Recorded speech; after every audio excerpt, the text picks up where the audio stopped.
তালাকের ব্যাপারে যারা হালালা করছে, কিছু পেট পূজারী মুলবি আছে, দাজ্জাল মার্কা মুলবি।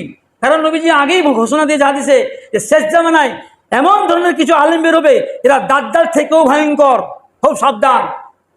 দাজ্জাল তো যাকে ধরবে তাকে খাবে, কিন্তু এই যে মৌলবি এরা কি করে একজন মহিলাকে জেনায় লিপ্ত করা যায় হালালের মাধ্যমে।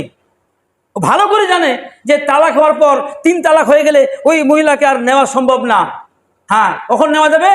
ওর যদি কোথাও বিয়ে হয়ে যায়, স্বাভাবিকভাবে চুক্তি করে না, বিয়ে হয়ে গেল, তারপরে সংসার করতে করতে করতে হয়তো কোনো কারণে অশান্তি লেগে আবার তালাক হয়ে হতে পারে, কিংবা সে মারাও যেতে পারে।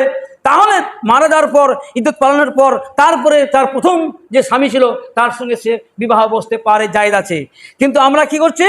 তাকে ঠিকা বিবাহ করছি, মানে তাকে হালাল করার জন্য একটা পুরুষকে আমরা ঠিক করছি 3 দিনের জন্য, তাকে পয়সা দিয়ে, লুঙ্গি দিয়ে, কাপড় দিয়ে। এই পুরুষকে আল্লাহ রাসূল কি বলেছেন জানেন? পাঠা বলেছে, সার ভাড়া, যা পাঠা। যেমন পাঠা ভাড়া হয় না, পাওয়া যায় না, 10 মিনিটের জন্য একটা ছাগলকে পাঠা ভাড়া নিলাম প্রেগনেন্ট করার জন্য, ঠিক তেমনি এই আমাদের সমাজে এটা চলছে।